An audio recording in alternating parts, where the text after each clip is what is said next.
Hello, everyone. This is Chala Dincoy, CEO and founder of The Repositioning Expert, coming to you with another edition of my podcast, The Naked Marketing Podcast, where we talk about our honest mistakes. I'd like to introduce my guest, JJ DiGeronimo. Welcome to the show, JJ. Oh, I'm thrilled to be here. Thanks for having me. So tell us what you do and who you help.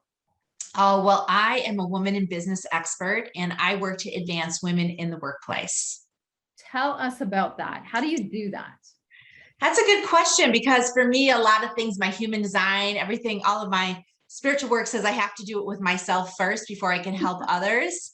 And that's really how my journey began. You know, I have 2 decades in the tech industry, a lot of which in Silicon Valley. And when I said yes to a lot of things, like, yes, I'll spend my life with you. Yes, we can procreate. It made my work life incredibly difficult in a lot of ways, because, you know, I used to be able to spend 100% of my time on my joy, which is my work.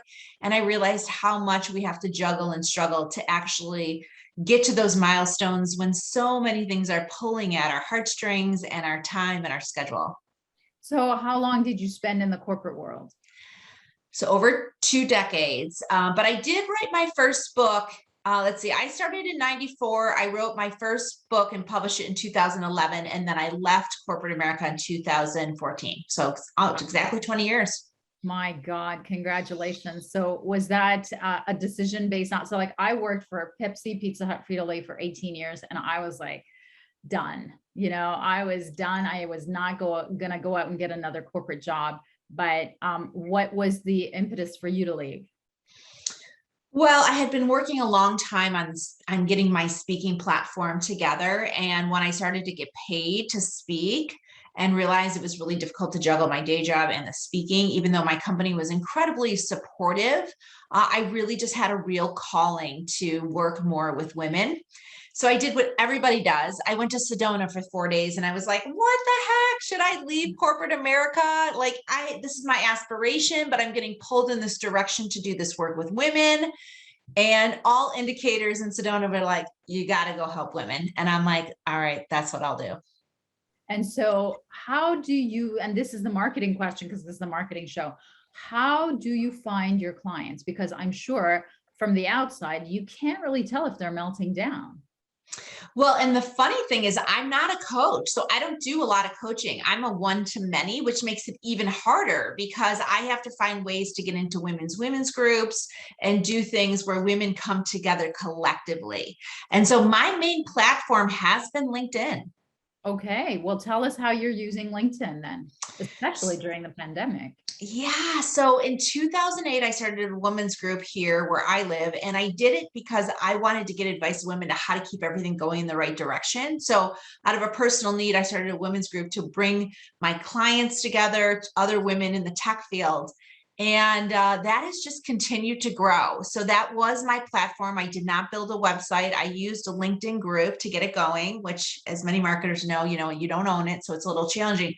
But to this day, it continues to grow. It's over 6,000 women globally. Wow, I am so impressed. Yeah. Because I was just making all sorts of money traveling from Canada to the US to do conferences.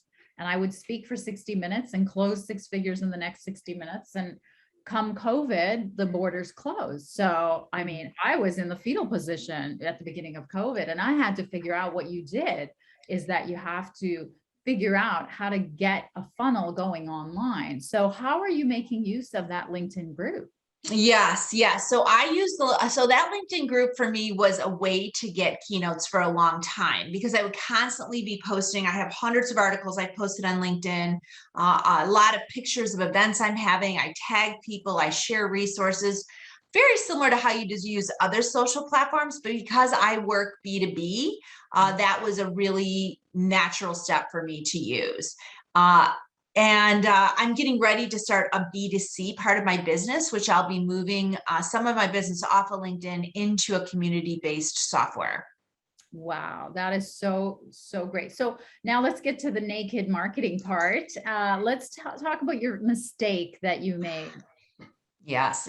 And I'm sure if any of you are listening, you sometimes I'm like, should I post that? Should I do that? And in hindsight, now that I'm getting ready to find an agent and a publisher for my third book, my numbers matter. And I always thought, I'm not going to be one of those people that are like, give me your email address, or I'm going to send around a sheet.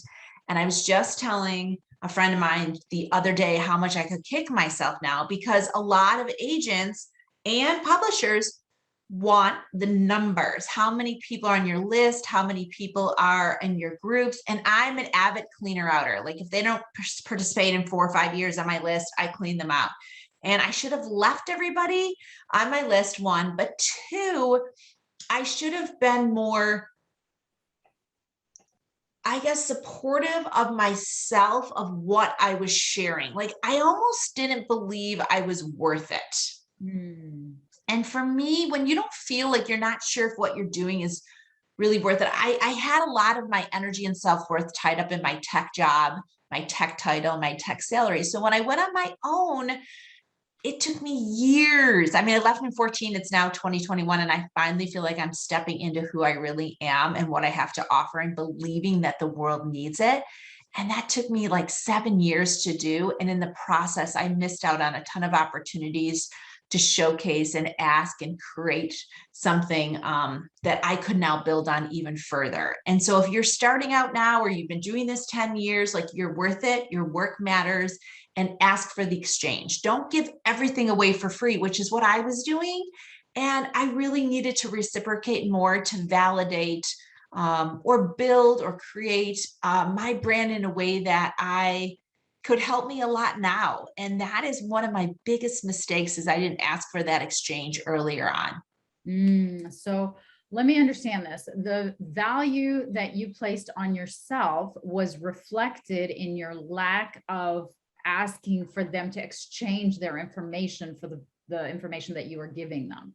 Yes. Yes, I gave it away for free. I wasn't like, hey, if you put your email on this, I'll send you the document. Or if you do this, I'll do that.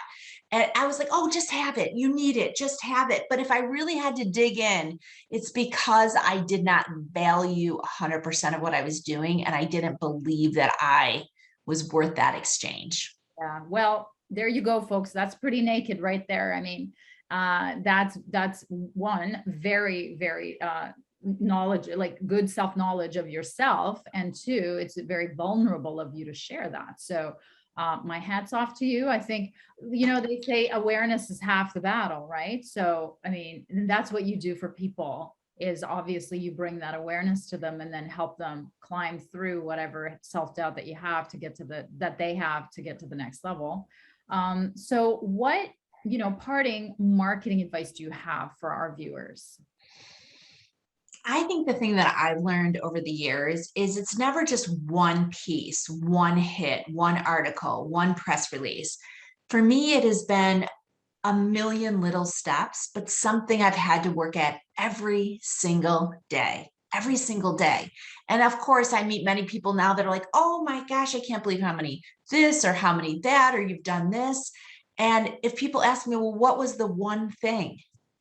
There is no one thing. The one thing is I get up every morning and work at it every day. And I think for many of us, that's what it takes. That's what it takes. And so I put a lot of things on my calendar that I will not dismiss until I do it. Like I look at help a reporter out. I post, a quote. I get a picture out there. Every week I have them in my calendar and I will not dismiss it until I do it. And over time, those little things have added up to big things. That's wonderful. So where could people reach you, JJ? Well, I think for many of you who are out on any social platform, you can find me under JJ DiGeronimo.